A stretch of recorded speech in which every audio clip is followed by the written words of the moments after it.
Divided kingdom, all right? So that means lots of kings. And that means our king songs. So I have some printouts here. Does anybody want the printout of the songs? Okay. I've got hands. All right. All right. King songs over here. King songs over there.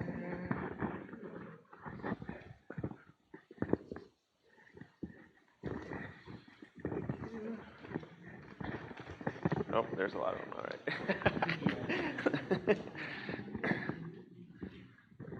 All right. Let's see if I can get this here. Yeah, it needs to be bigger. 1, 2. Are they what? Yeah. I think so. Hopefully.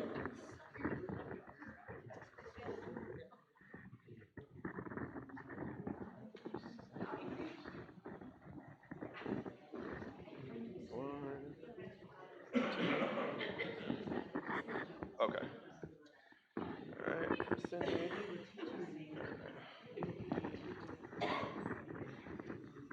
Israel, Judah.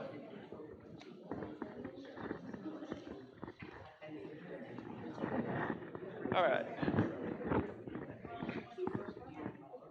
All right. So if anybody else wants copies, they are up here.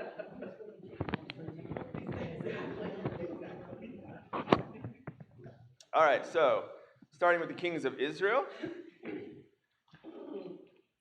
Jeroboam, Nadab, Baasha, Elah, Zimri, Omri, Ahab, Ahaziah, Joram, Jehu, Jehoahaz, Joash, Jeroboam, 2, Zechariah, Shalab, Menahem, Pekahiah, Pekah, Hoshea. All right? All right, we'll have, by the end of the quarter, we'll have. All right, kings of Judah. Rehoboam, Abijah, Asa, and Jehoshaphat, Joram, Ahaziah, Athaliah, Joash, Amaziah, and Uzziah, Jotham, Ahaz, Hezekiah, Manasseh, Ammon, and Josiah, Jehoahaz, Jehoiakim, Jehoiachin, Zedekiah. All right? All right. Okay, so there we are on the kings of Judah. So which of the kings of Judah have we studied so far? Okay, yep. In Judah, Rehoboam, Abijah, and Asa. All right, so we talked about Asa on Wednesday. So let's just see. Rehoboam, a good king or a wicked? Wicked. Abijah, good king or wicked? Wicked. Asa, good king or wicked? Yeah, okay, good king. All right, so the official designation is he was a good king, but there were problems at the end, right? Okay, and then which kings of Israel have we talked about so far? All right, Jeroboam, only Jeroboam so far, okay? So if we think about it, think about Asa. We said he was a good king. Does anybody remember how long did Asa reign? 41 years, okay, so a long reign. So if we look at it this way, kind of a little bit like a timeline going down, you have Jeroboam on Israel on the right-hand side. So Jeroboam reigned for 22 years, okay? So in the meantime, you have Rehoboam, who reigned for 17 years, Abijah, who reigned for 3 years, and then Asa. So Asa, the beginning of Asa's reign is while Jeroboam is still reigning in Israel. Does that make sense? Okay, so then Asa is going to have a long reign, 41 years, okay? And like we said, he was a good king, but then there were problems, particularly at the end, right? Anybody remember how many of those 41 years were the problems at the end? 36 good years and 5 were the bad years at the end, okay? So, but overall, that's a long time where he's leading the kingdom well, all right? Now, we haven't studied Jehoshaphat. Jehoshaphat is going to come next. The son of Asa. Is Jehoshaphat a good king or wicked? He's good. Okay, he also is going to have some problems, but overall he's a good king as well. He's going to reign for 25 years. So what's happening in Judah is you have these two kings who are combined going to reign for 66 years over 2 kings, okay? So, relative stability, right, for Judah. And why? Why are they having stability? Yeah, they're being blessed because they have these kings who are doing what is right, okay? And so they're having stability, doing well. But what we're going to see today, in today's class, Israel, on the other side, is going to be the opposite. All right? So we're going to talk about Nadab and Baasha and Elah and Zimri and Omri, and then we're going to start talking about Ahab.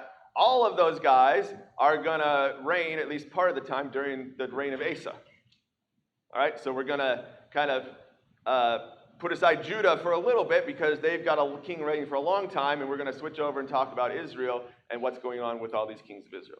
Does that make sense? Okay? So that's going to be our topic for today. So turn to 1 Kings 15, and we'll be in 1 Kings 15 and 16 talking about these kings of Israel after Jeroboam. All right? So before we do that, let's start with a word of prayer.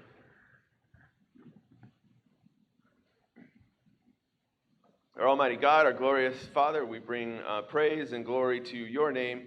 We recognize that you are the true King of all the earth, and we are happy to have the opportunity to come before you, to worship you today, and now to study your word, to study the kings of old and how we can learn from them, learn how you relate to your people, and how we need to serve you, that we can serve you better. In Christ's name we pray. Amen.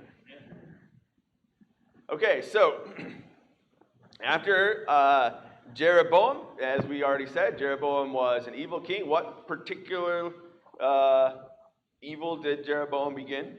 Karen? Yep. Exactly. Okay, so he started the golden calf worship at Dan and Bethel in Israel. Okay. And even beyond that, just sort of creating his own version of worship of God, right? His own feast days, his own priests, all those things that we talked about, okay? All right, so who is Jeroboam's son who reigns next? Nadab, okay? So Nadab, Jeroboam's son, reigns in Israel, and is he a good king or evil? Evil, okay? So we have this phrase and this phraseology that we'll see a lot with the kings, right? That he is evil in the sight of the Lord. All right, so in other words, the picture is God is looking down and making a judgment and saying that Nadab is evil. Okay? And we see that kind of the same, they're a little bit formulaic, right? It'll tell us something about the king, who they're son of, whether they're good or evil. And specifically, it tells us that he was evil because he walked in the ways of his father. Right? So he's like Jeroboam, which means what? Yeah, he continued the idol worship, the worship of the golden calves and all those things, okay? So this is going to be the standard. Everybody in Israel is going to be compared to Jeroboam. Most of them, anyway. Right? Jeroboam's sin, like we said, becomes it's just persistent, right? And it never leaves Israel, and so everybody's going to be compared to Jeroboam. Okay? How long does Nadab reign? So we're in 1 Kings 15, 25. How long does Nadab reign? Okay, 2 years, yes. So it kind of depends a little bit. Remember how they count years. So if he reigns for any part of a year, they count that as a year. So some count it as 3 years because of that. But in 1 Kings 15, 25, he reigns 2 years. Okay? All right, already said that he was evil. Why does he only reign for 2 years? Karen. Okay. Yeah. Yeah, okay. He was killed. All right, so he reigns for 2 years because he gets killed, and who assassinates him? All right, Baasha, all right? So the story is they're out battling at Gibbethon. They're battling against Philistines, and he's killed by Baasha. All right? Don't know exactly how, but Baasha assassinates him. And then what else does Baasha do? Okay, yeah, he destroys all the house of Jeroboam. In other words, all the descendants. All of Jeroboam's sons, anyone who, all his descendants are destroyed. Why would he do that? Because it was predicted that it would happen. Chap said that it was going to Yes. happen. Okay, I heard two answers, and they're both correct. Number one, somebody said so that there be no heirs, right? So this is normal behavior for kings, because the normal thing is if you have a king, your son is going to be the next king, all right? Well, if you're going to come in and usurp the throne from outside the line of that king, all right, a new dynasty, then you want to destroy any other rivals, right? Okay, so if you kill the king, but then you're probably going to have a problem because people are going to want his son to be king if they're loyal to him, right? So you kill all those guys, and now there's no other claims to the throne. All right, so that's normal behavior in a worldly sense, right? Normal behavior in the terms of how ancient kings tended to operate. Okay, so not normal in terms of godly behavior, but normal in terms of behavior for kings in the world, okay? But then somebody also, Pam also said, this was prophesied, all right? So this was fulfilling, and the text specifically tells us that this was fulfilling God's prophecy against Jeroboam. All right, what was God's prophecy against Jeroboam? Family would be destroyed. Okay, his family would be destroyed, and why? Because he was sin, because he was evil. All right, so if you go back to 1 Kings 14, verses 10 through 11, remember, this was what was prophesied against him.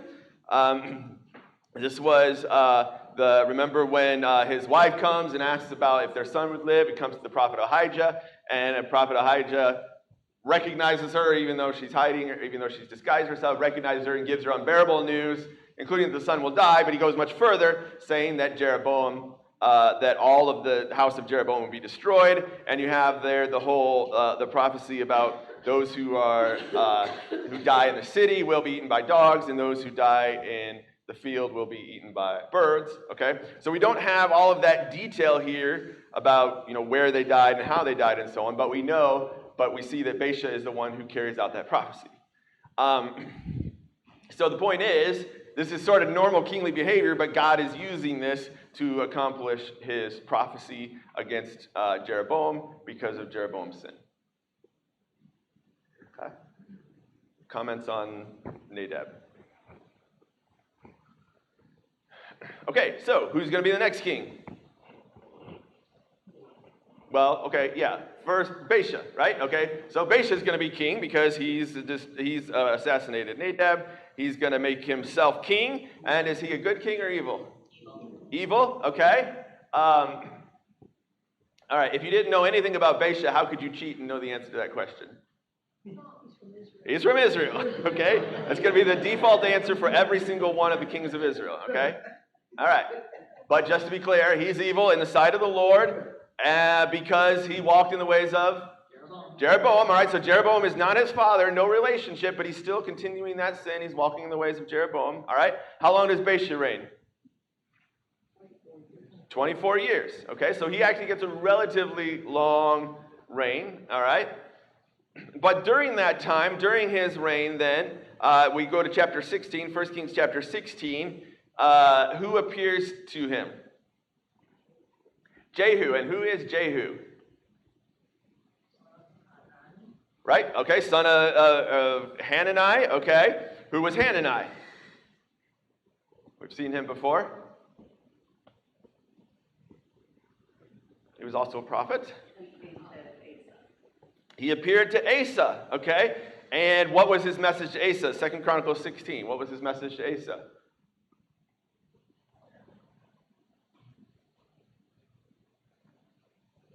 Daryl? Yeah, okay. Yeah, okay, so this is after Asa, where towards the end of his reign, when he was battling against Baasha, when he was against Baasha,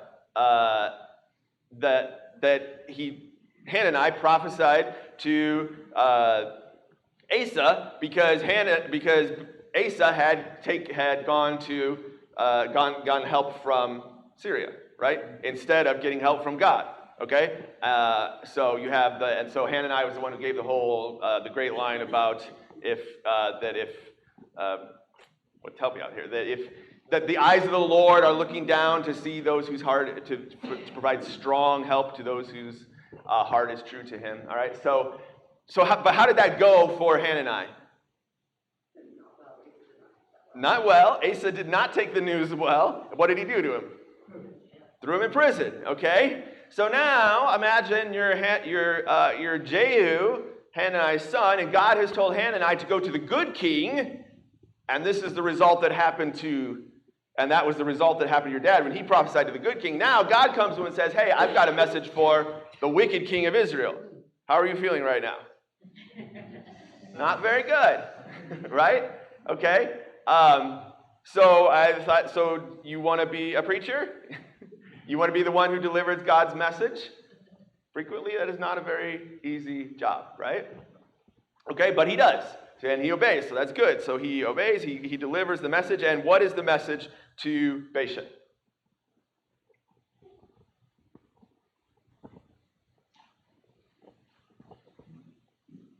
What's the basic message to Baasha? Okay? Same as Jeroboam, you sinned, I'm going to cut you off. Notice he starts with saying what? What had God done for Baasha? Yeah, he said, I exalted you. Right? Okay, so in other words, in a sense, Baasha did it himself, but like we said, that was God's doing, right? That was God's fulfilling God's prophecy. So he says, I've exalted you like I exalted Jeroboam, but what has Baasha done like Jeroboam? Sinned. He followed in the ways of Jeroboam. He sinned like Jeroboam. And so he's going to get the consequences of Jeroboam. All right? And so he basically gets the exact same prophecy that God gave to Jeroboam for his sin. Now it goes to Baasha. In fact, right down to the details, right? It says his house will be utterly swept away, like Jeroboam's was. Okay? And even the point about the one who dies in the city will be eaten by dogs, and the one who dies in the field will be eaten by birds. All right, so I think in the school of the prophets, there must have been a class on how to deliver this particular message. Because this is the second time we've seen it, and it won't be the last. Okay? All right, so he gets the exact same, going back to 1 Kings 14, the exact same, and it's even the same order, right? If you go back to 1 Kings 14, God started that way talking about Jeroboam. He said, I have exalted you. Remember, God had given him all the promises of David and exalted him, and God says, I've exalted you, but you've turned away from me, so now here's the consequence. Exact same idea for Baasha. Okay? But notice, who was the one who carried out the prophecy against Jeroboam? Baasha, okay? But now, he receives that prophecy himself. You see the point? So does God sometimes work through people who are not his servants? Yes, he does. Does that mean that if God is working through that person is automatically in good standing with God? No. What determines if that person is in good standing with God? Their behavior, their actions, right? If they sin themselves, they will get bad consequences themselves. Okay? All right. Anything else on Baasha? Yes. You never know what's in God's mind. But it's always been fascinating to me that there was so much longevity of the Israelite kings. In Judah, you had the first three were 40, 40, 40. And then, but in Israel, what did you say? Asa led 41? 41 for Asa, yep. That's just amazing to me. And all these other kings who were so sinful, yet they were around a long tenure. Yeah, so there are going to be a few. So Baasha's one, who despite being sinful, gets 24 years, okay? But on the other hand, there's a whole lot of them who, because of their sin, don't get much time at all, all right? Speaking of which, leads us to the next one. Who is the next king? Elah. And Elah is the son of Baasha. Okay, so Baasha's son Elah becomes king next. All right. And is he good or evil? Evil. And how long does he reign? 2 years. Why only 2 years? Because he gets killed. Okay, I told Amanda it was great preparing this because the slides were really easy because it was just like cut and paste and replace the names. Right, so he reigns for 2 years. Why? Because he gets assassinated. By who? Zimri, all right, a guy named Zimri. Now, who is Zimri? We're told a little more about him. He's the commander of the army, okay? So, basically, what's going on with Elah when Zimri kills him? He's drunk. All right, so he's in Tirzah. Now, this is kind of important. Tirzah is the capital. So all these kings are reigning in this town called Tirzah. He's there, and he's drunk, and he's killed by Zimri. Okay? So Zimri's the commander of the army. The army is still or maybe again, I guess not still, but again, battling at Gibbethon against the Philistines. And he comes back and kills Elah while he's drunk in the palace. What else does he do? Yeah, same thing. He strikes down all the house of Elah. Okay? And it points out not a single male. He even goes further and strikes down all his friends. Says not even a single male friend of Elah. So anybody, if you were on Elah's side at all, yeah, you're gone. Zimri comes in and takes him out. Okay?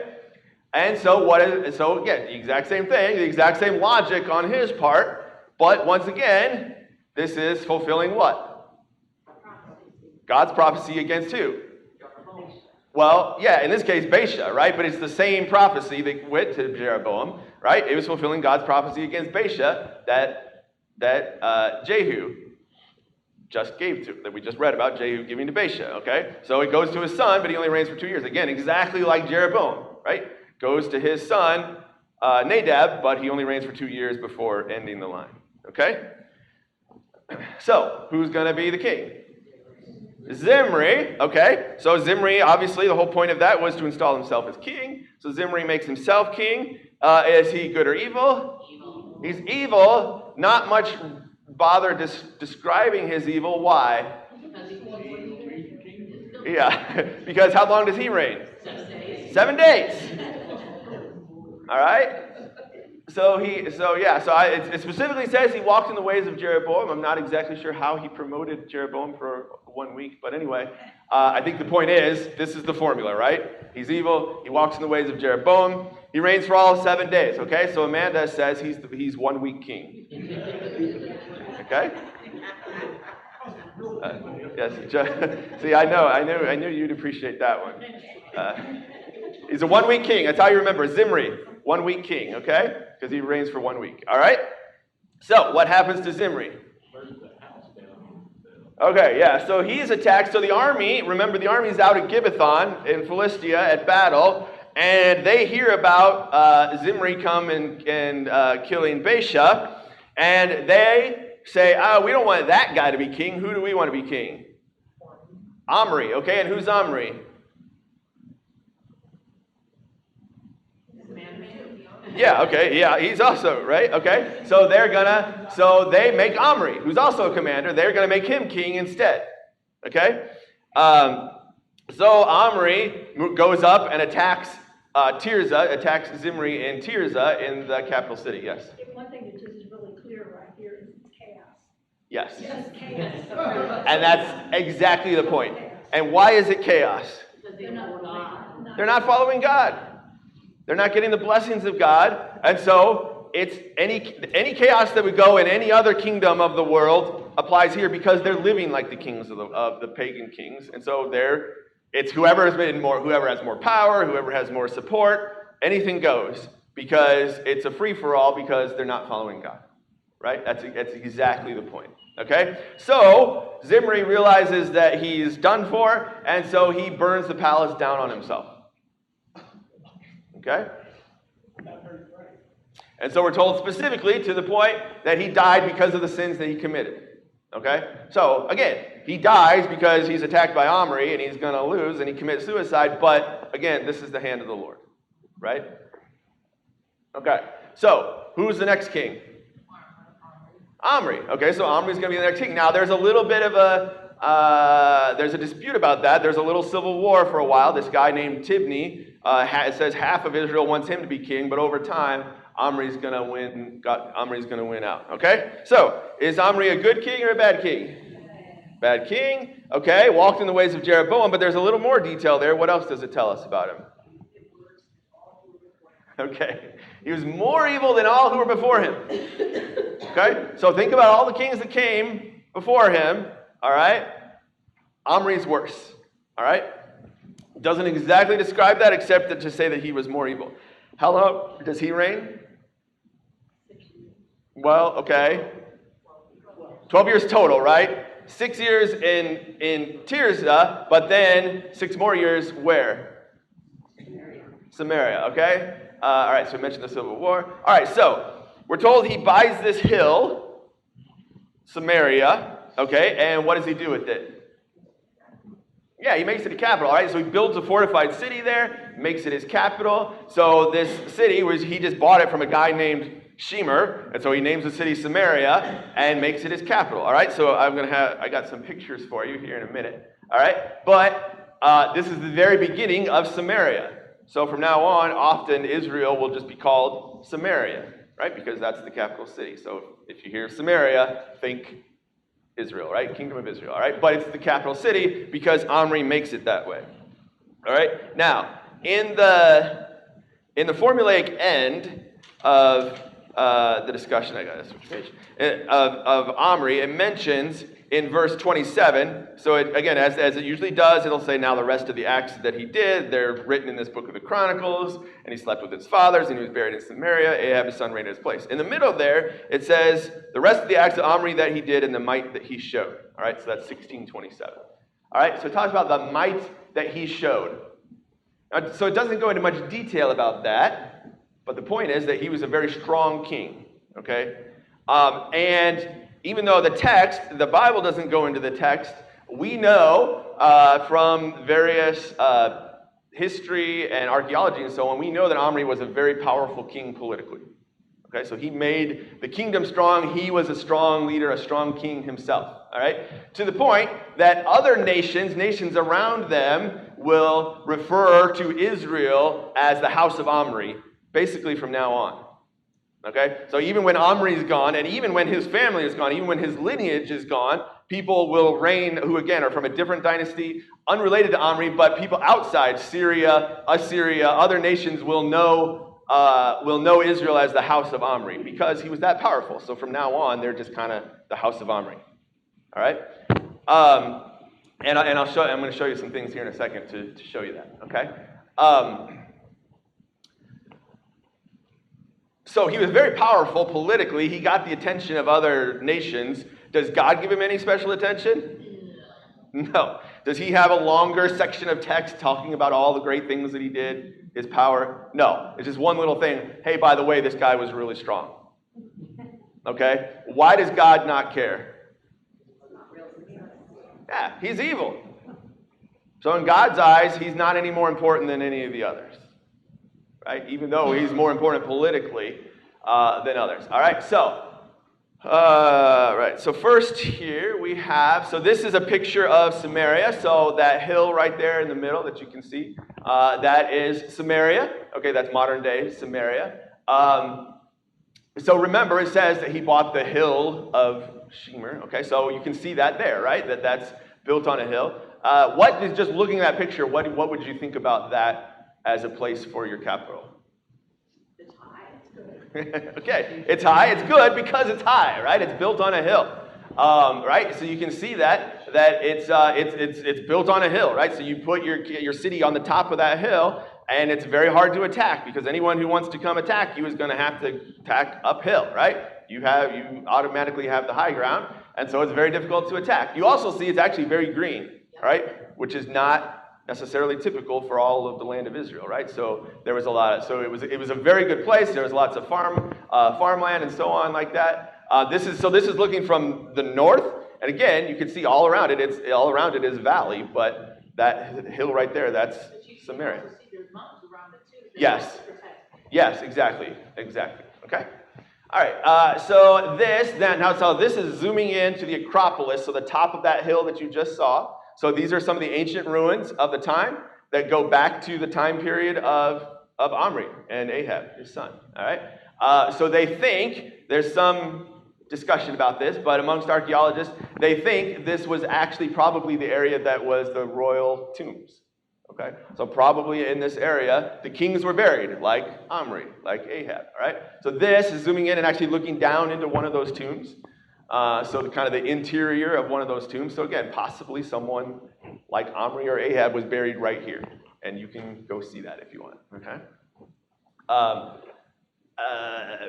So these are more of the ruins of the capital city there on the top of that hill of Samaria. Again, you can go see this. So if you look, you can kind of see the wall there in the background, and of course lots of ruins in the middle. But in the wall there in the background, you can see, for one, you can see there's kind of different layers there. And notice there, you can see if you look kind of over to the right over here, there's kind of a black burn layer area, and then there's different kinds of stones built on top of that. So when they go back and excavate these things, they're digging down through layers because over time people tended to build on top of what was there. All right, so zooming in a little bit, you can see here's a guy, I have no idea who this is, but he's kind of holding his hand up against the wall. And again, you can see those stones there at the bottom of the layer, kind of different than the top, but those stones date back to the time of Omri or Ahab. Okay, so this is a wall, these are ruins of what was built there, the castle built by the kings of this time. Okay, so I think that's fascinating stuff. That this is not just a story in a book, you can go back and see these places, right? All right, so also more similarly, this is called the Mesha stele, or the Moabite stone. You might have heard about this. This is in the Louvre. So the reason this is important, so this is just kind of the stone written by the king of Moab, all right? And so there's lots of writing on there. And kind of recording the history of his time. And it specifically mentions, this is one place where it specifically mentions the house of Omri. Okay? So this is in Moab, which is, of course, very close. It also mentions Yahweh. It's one of the few external sources that mentions Israel's king by name, Yahweh. And it specifically says that Omri oppressed Moab. Because this king is saying, hey, at this time we were oppressed by Omri, and it specifically attributes that in their mind, in the Moabites' mind, their gods were angry with them, and so they're being oppressed by Omri, but they're being oppressed by Yahweh.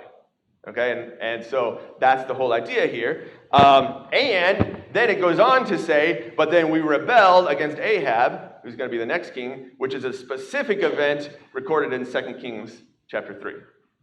All right, so in terms of Omri, the Bible just says that he was strong, but we have these external sources that say, hey, yeah, he was oppressing the nations around him at the time. And this is the Moabites admitting, yeah, we were oppressed by Omri. Okay, yeah. I think it's interesting what you said, that the nations around them still thought that Jehovah was their God.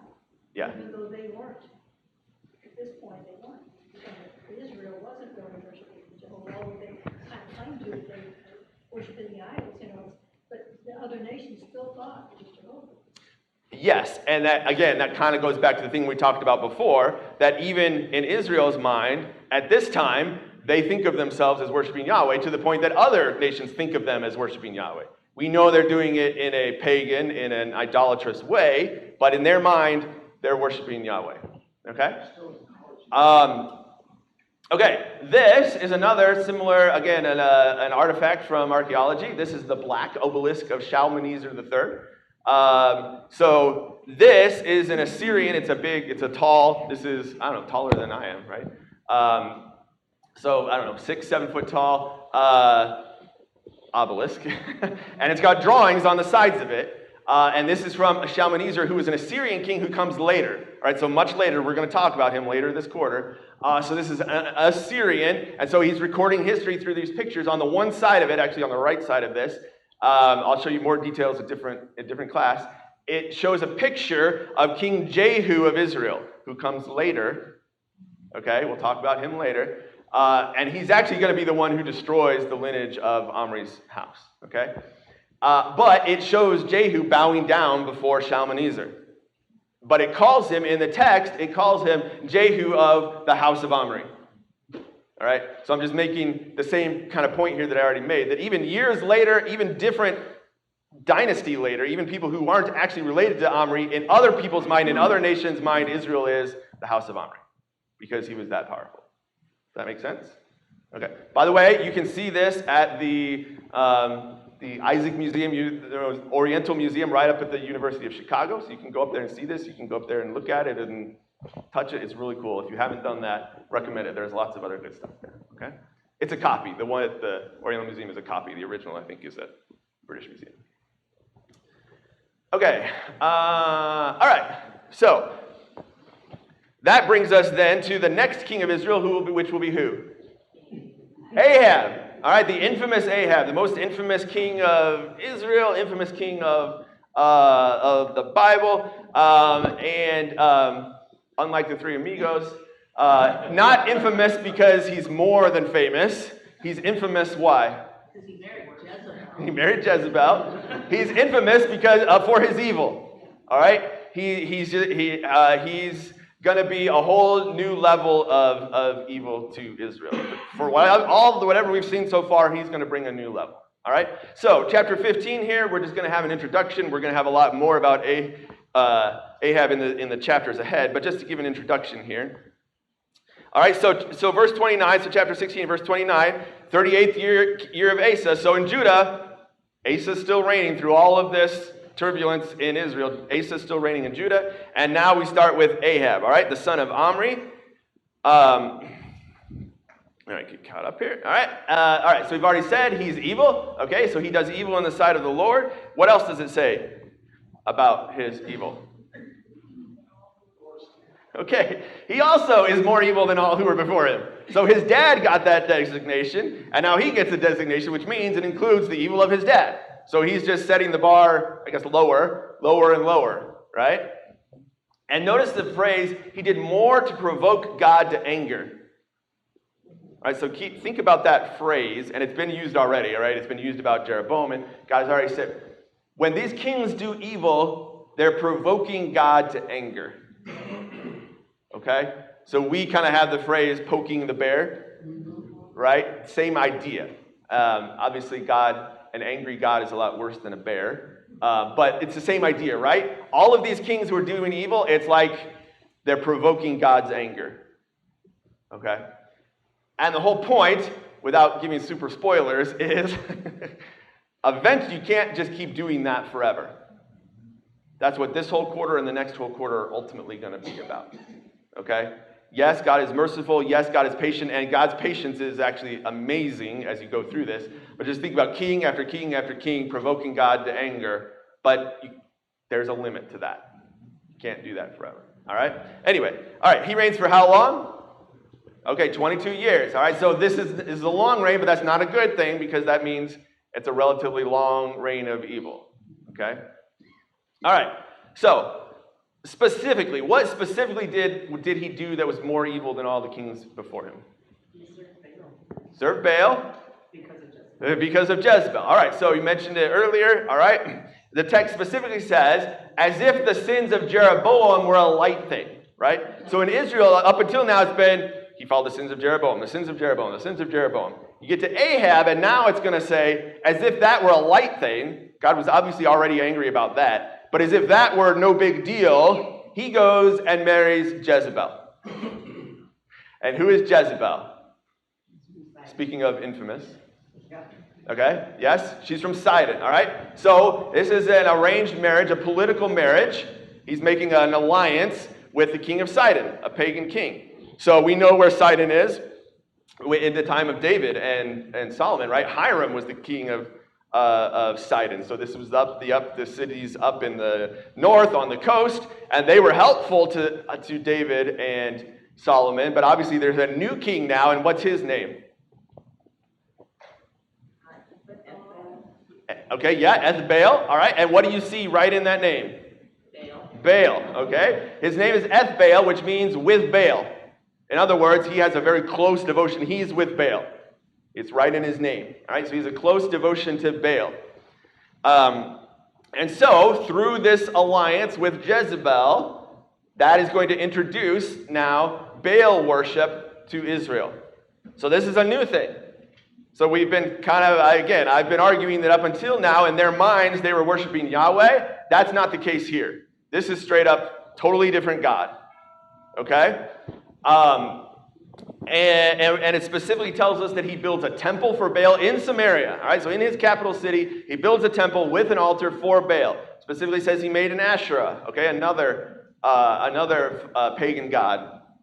All right, and so Baal and Asherah worship are going to be a constant problem from now on. Jezebel introduces it to Ahab, and then Ahab puts it in Israel, and it's going to be a constant problem, and it's even going to start infecting Judah. Okay? From now on. Now, we've seen Baal a little bit, a couple times already. Anybody remember where we've seen it? Thinking back to the history of the Bible we've seen so far. We've seen Baal a couple times. Okay, yes. So one is in the Judges. Gideon specifically dealt with Baal. Anybody else remember? It's in the name of a place. Baal Peor. All right? Remember Numbers? Okay? At Baal Peor.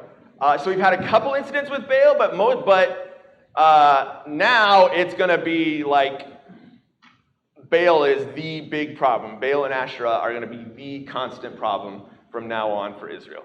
And, like I said, eventually for Judah. All right? And so, that's one reason why Ahab is particularly infamous, right?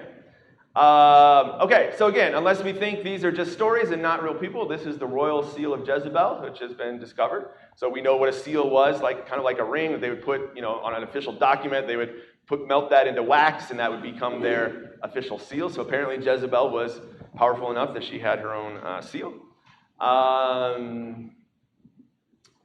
Okay, so again, this is a very small, what we think of as when the Bible talks about household idols. This is at the Oriental Museum. You could go see this up in Chicago. It's about really small. So this is way zoomed in of a household idol of Baal. Okay, so when you think of Baal, you need to think of the idea of Lord. All right, so Baal's actual name was Hadad. All right, so think about how we think about God. We talk about God or the Lord. But his name is Yahweh, Jehovah. Same thing here. They talk about Baal all the time, but they're just thinking about God or the Lord. His specific name was Hadad. All right, that'll be important later. All right, and Baal is the god specifically of the weather. All right, so if you look at this picture, actually, I'll go back to this one. See how he has his hand raised like this? Probably it's been broken off or whatever, but he would have had a lightning bolt in his hand. That's usually how he was depicted, okay? And it is how he's depicted in this one, which is just a carving, and if you can kind of see on the right side there, there's a lightning bolt in his hand, okay? Because he's the god of the weather, the storm, the lightning, the rain, okay? And therefore, he's also the god of fertility. Okay, and that might not seem like it makes sense to us, but in their minds, in their culture, rain brings growth, right? Brings fertility, okay? And so it's very well connected. Of course, we know that too, but especially at that climate, that was especially important, okay? Now, that's going to be especially important when you get into the next chapter. So I'm trying to set some things up here for Wednesday to understand who Baal is, because in the very next chapter, it's going to stop raining. Okay, that's not a coincidence. All right, but I'll let Tom cover that. All right. Okay. And then there's this little note at the very end that tells us that Jericho was rebuilt. Why does that matter? This guy named Heel of Bethel builds Jerusalem. Who cares? Yeah. Okay. It tells us at the cost of both his firstborn and his youngest son. Okay, we don't know exactly what that means, but somehow they died because he built Jerusalem. Well, who cares about that? Well, it says that's according to the word of the Lord, which is exactly what Joshua said when the people came in and destroyed Jericho, and it was the first town, and they devoted it to destruction, and there was a curse placed on anyone who would rebuild Jericho. And so, it says, well, this happens, all right? So first of all, God always keeps his promises, right? When we read that way back in Joshua, last year sometime, it's like, oh, okay. And then there's just this little verse later that says, oh, by the way, that's exactly what happened. Okay? God always keeps his promises. Secondly, though, I think there's a little more. It says, in his days. Why is that important? Who cares about the Jerusalem being rebuilt and this guy losing his firstborn in the days of Ahab. Man. Well, if Ahab was a king like the law, he would have had a copy of the law. Yeah. He would have known what had happened, and he would have known the curse. Yeah. Apparently this guy didn't know the curse or didn't believe it, but probably didn't even know it because these things, these long respected principles that people have known are gone, forgotten. They're just like any other nation around them, right? It's just a symbol of the decline that's happening, and things that people should know are true about God. They either don't know or they don't care, and either one is bad. Okay? All right, so when you get to chapter 17, then all this evil abruptly is going to come in Elijah. So now God, to meet the evil, God is going to start he's bringing some prophets already, but now the prophets of a different level, Elijah. And it's amazing when you get to chapter 17, it's just like, now Elijah the Tishbe said to Ahab.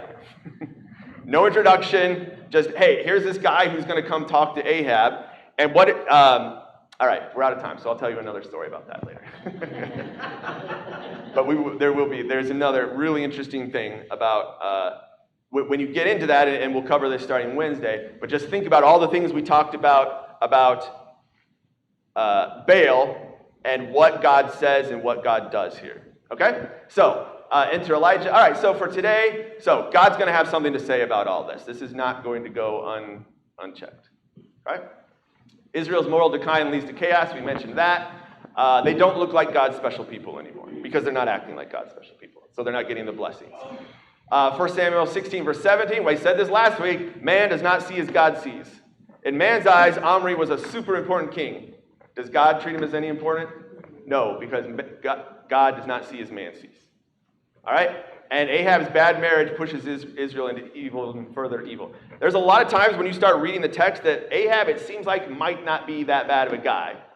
But it's like Jezebel just keeps pushing him and pushing him. I'm not saying he's a good guy, but the evil that he goes into is clearly, the text is clearly showing us, it's because of this bad marriage. And so again, like week after week after week, who you marry matters what happens from then on. Okay? All right, so Wednesday, we'll cover chapter 17 and 18, Elijah versus Ahab, and God versus Baal. Thank you.